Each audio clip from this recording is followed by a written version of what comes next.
Rock, paper, scissors. Let's play together.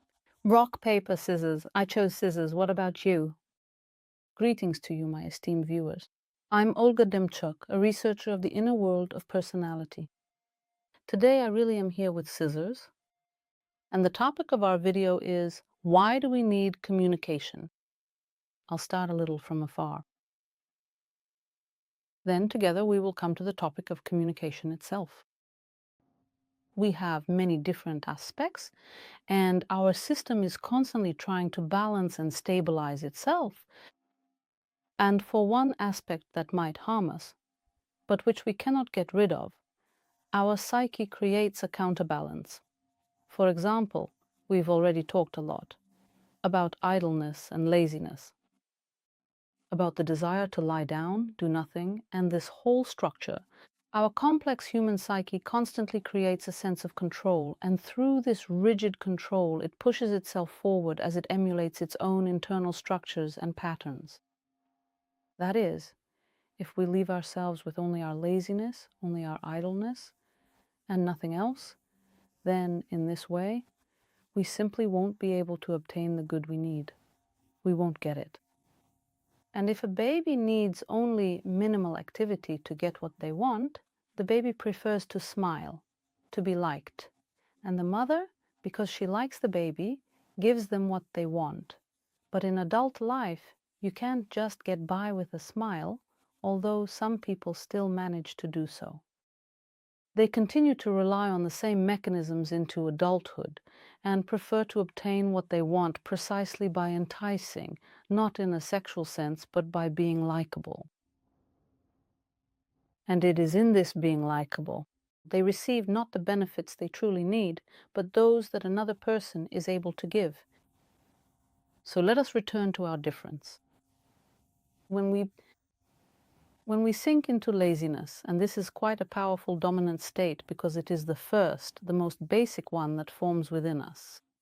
So in the mother's womb, we lie there quietly, calmly, and then when we're born, crying is added to it. But we're still the same little bundle, just lying there. And in order to survive, the psyche creates that very autoaggression, which I have discussed so much in my previous videos. And this autoaggression activates the psyche.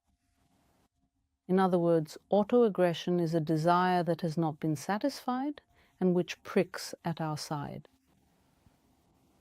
In other words, within the depths of our own internal psyche, we are essentially telling ourselves that there is a sense of deep dissatisfaction. Come on, go ahead and satisfy it. Come on. Sometimes we just can't. We can't fall asleep precisely because we start to prod ourselves. That is, with this autoaggression, we force ourselves to obtain what we desire for ourselves. And the more a person is prone to laziness, the more autoaggression they will have. Well, for example, if there is only a little laziness, then only a little bit of autoaggression is needed.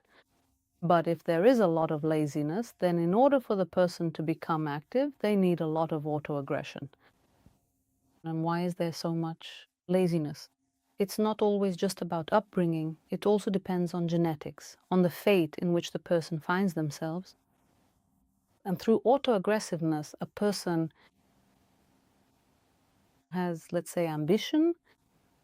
That is, the more aggressive these demands are, the greater the ambition. And in addition to this, even if a person cannot satisfy their needs, they can still assert themselves by punishing themselves. You know what that's like? It's like going to a public office for a document, not getting it, but getting into an argument and feeling satisfied afterward. The same thing happens within the personality itself. Perhaps I might not always be able to get exactly what I want in life, but I can choose to attack myself instead. When we fail to obtain what we truly desire, our internal self-esteem often drops, and we begin to feel quite inadequate.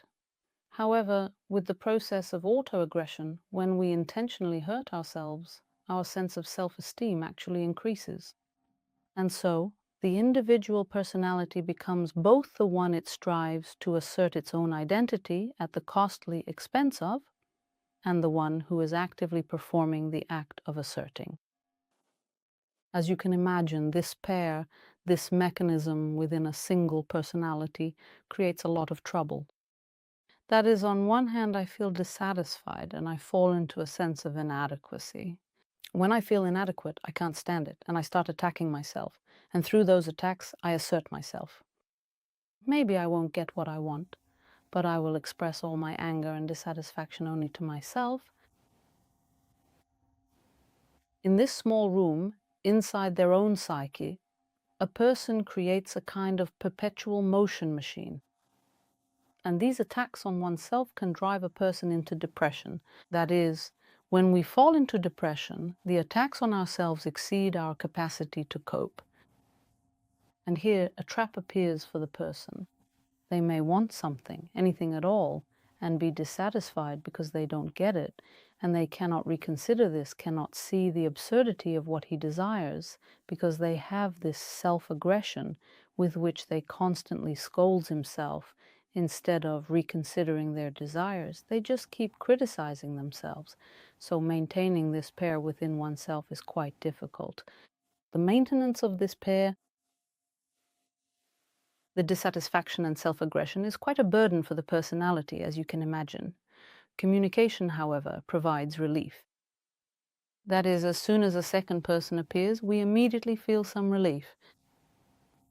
And finally, there is someone we can appoint, someone we can make responsible for our problems, for what's going wrong.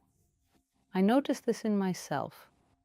As soon as I'm alone in the apartment, I get more attacks on myself, more self-criticism than when there is at least someone else there, even just someone nearby.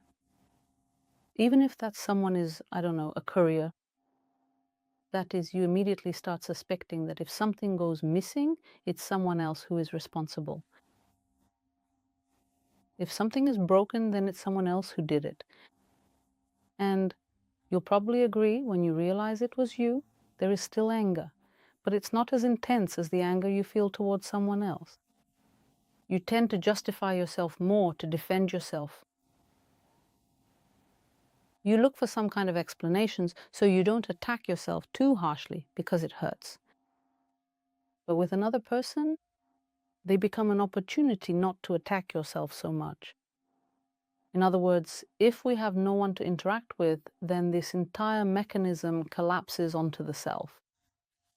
But as soon as someone appears in our field of view, someone we can interact with, even if we don't directly voice our complaints, suspicions, or reproaches to them, even if we don't criticize them the way we do ourselves, we still experience relief.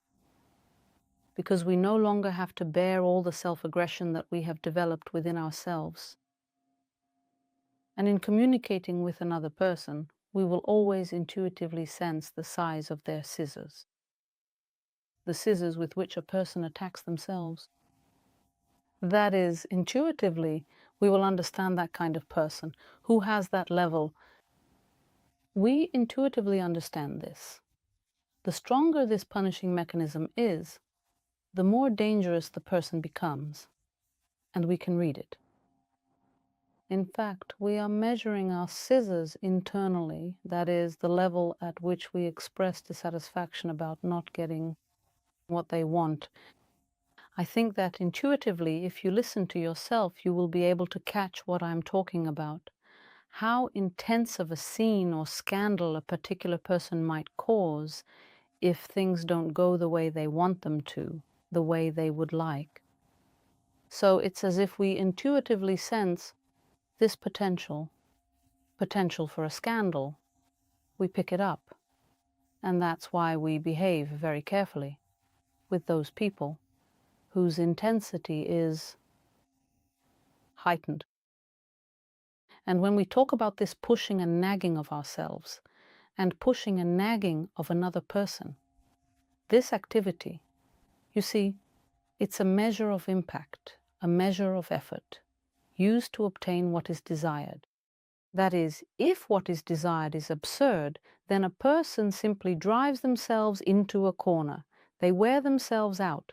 But this intensity, it's important not to confuse it with aggressiveness. So when we talk about aggressiveness, we're simply referring to the scandal that a person creates for someone else or for themselves. For example, when a wife throws a tantrum at her husband because he can't provide her with the desired standard of living, or when a husband throws a tantrum because his wife can't provide him with enough sex. So this is about aggressiveness. But there is also the intensity of influence on existence, on matter itself. That is, with our intensity, we dig into this matter and begin to influence it, just as I am now influencing the paper with scissors. In other words, I can destroy or reshape this existence or this being with my intensity, or I can influence it in a way that allows me to gain something. So this is not a blind expression of dissatisfaction toward another person or making claims against them because the world is not the way I want it to be. Rather, this influence is constructive, meaning it has a certain purpose. I influence this existence or this person and achieve a certain result because I have a strategic plan. The strategic plan that I implement with another person or with existence is truly effective, as they say, a working business plan. So I end up with a kind of ring, and if I glue it together, it will roll. But this kind of influence, this, poking at another person or at existence, attacking it, attacking reality, attacking those close to you, when the person is quite literally overflowing with a sense of this dissatisfaction. And through launching these aggressive verbal attacks, they no longer feel quite so inferior or small in their dissatisfaction. In other words, these are attacks for the sake of attacking. I've sometimes noticed how young, inexperienced psychologists attack their clients in this way. It's as if they make a lot of stabs or cuts completely senselessly. In this way, they assert themselves like, I know this, but they are not working for the client. And we do exactly the same thing. We use communication to assert ourselves and simply to unload our own psyche, so as not to be the sole victim of our own autoaggression. And these relentless and continuous physical attacks, and I am not simply talking about mere verbal arguments or disagreements right now. Many of these attacks happen entirely in our own minds. That is, the presence of a second person is important to us, not only in real life, but also in our minds. Whenever a second person appears within our mind, it is as if we have an expansive sense of freedom and room to breathe, along with an abundance of inner goodness, simply because we are willing to offer a sacrifice for that second person. We offer them up to this mechanism of ours that is used to constantly pricking. What else do we need communication for? You understand that this is a short video, and of course I won't be able to cover everything here, but I will touch on some points. We will discuss this in more detail at the communication workshop, which will take place in mid-August. But what else would I like to share with you in this video? When we find ourselves in a closed system, in any closed system, errors begin to accumulate, and we become like a prisoner who is kept in solitary confinement, or like a person in a padded cell in a psychiatric ward. And we cannot obtain anything new if we are unable to generate original thoughts. Our system then begins to degenerate. In other words, this inward pull into our own madness, which was at the foundation, at the core of our development, is overcome. This pull is overcome when someone new appears. Essentially, we invite guests into our solitary cell or our padded room. We have visitors. This is our communication. These visitors dilute the uniformity and make the system more diverse from within. When, for example, we bend to someone else's will, we ourselves become visitors in someone else's room. That is, we start playing by their rules. And it becomes clear who is visiting whom in the room, who the guest is, by whose rules the communication is being shaped.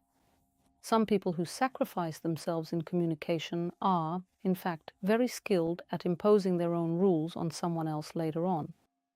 And if people have been together for a long time, they develop a shared playroom. My channel, in a way, is also such a playroom where we interact with each other. You also share your opinions, and in this playroom, we have established certain rules as well. That is, those people who come simply to destroy, to cut, to hurt, we do not welcome such behavior in our playroom. But if someone comes to reflect and create something, then they are more than welcome. This is the kind of video about communication that I have prepared for you. Please write and let me know if you notice this mechanism where you offer someone else up instead of yourself, someone else in your place. And do you notice how a sense of relief appears when, in your inner space, there is someone whom you can blame instead of yourself, push around instead of yourself, bully, hurt, or devalue instead of yourself? And if one tries to boost their self-esteem through such mechanisms, a person does not develop a hunger for inadequacy. It's as if they've already eaten in this place and no longer look for food elsewhere. So, personal fulfillment directly depends on how much a person can refuse such a quick boost to their self-esteem at the expense of others. Let me remind you about the school. Come join us, and let me also remind you about my books. You can purchase them on my website, olgademchuk.org. And now I say goodbye to you. See you next time.